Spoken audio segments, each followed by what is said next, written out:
दिन को भगवान शिव और देवी पार्वती के प्रेम और विवाह दिवस के रूप में मनाया जाता है। अलगाव के कई दिन और महीनों के बाद देवी पार्वती भगवान शिव के साथ फिर से आए थे। विवाहित महिलाएं पति की लंबी उम्र और वैवाहिक खुशी के लिए मां गौरा से प्रार्थना करती हैं, जबकि अविवाहित युवतियां आदर्श जीवन साथी के लिए प्रार्थना करती हैं। एक बार महादेव पार्वती वन में गए। चलते चलते गहरे वन में पहुंच गए तो पार्वती जी ने कहा, भगवान मुझे प्यास लगी है।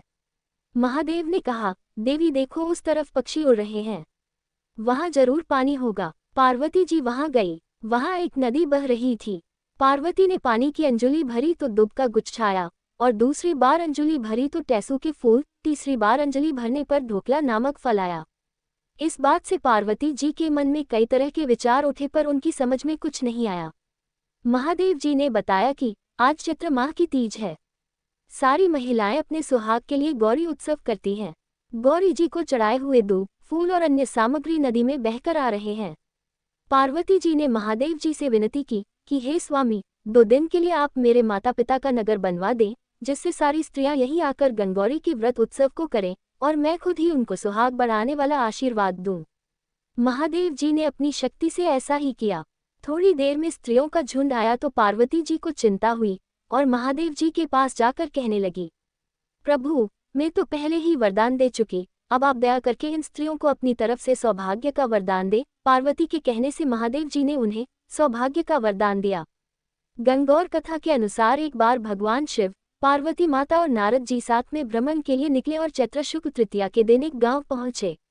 उस गांव की गरीब महिलाओं को जब उनके आने की खबर मिली तो वो थाल में हल्दी और अक्षत लेकर उनके स्वागत के लिए पहुंच गई। मां पार्वती उन महिलाओं की निश्चल भावना से प्रसन्न हुई और उन पर सुहाग रस का आशीर्वाद बरसा दिया। कुछ ही समय पश्चात धनी वर्ग की महिलाएं सोने चांदी की थाली में तरह तरह के पकवान लेकर और 16 श्रृंगार किए भगवान शिव और माता पार्वती के पास पहुंची। इन स्त्रियों को देखने के बाद भगवान शिव ने माता पार्वती से प्रश्न किया कि तुमने तो सारा सुहाग रस निर्धन वर्ग की महिलाओं को दे दिया, अब इन्हें क्या दोगी? इसके जवाब में मां पार्वती बोली कि उन स्त्रियों को ऊपरी पदार्थों से निर्मित रस दिया है। मैं इन महिलाओं को अपनी उंगली चीरकर रक्त छिड़क कर सुहाग का वरदान दूंगी। माता पार्वती ने उन महिलाओं को आशीर्वाद दिया कि वो वस्त्र, आभूषण और बाहरी मोह माया का त्याग कर अपने पति की सेवा तन मन और धन से करेगी। उन्हें अखंड सौभाग्य की प्राप्ति होगी। इस घटना के बाद पार्वती मां भगवान भोलेनाथ से आज्ञा लेकर नदी में स्नान करने चली गई। माता ने स्नान के बाद बालू से भगवान शिव की मूर्ति बनाई और उसकी पूजा की। भोग लगाकर तथा प्रदक्षिणा करके 2 कण का प्रसाद ग्रहण किया और माथे पर टीका लगाया।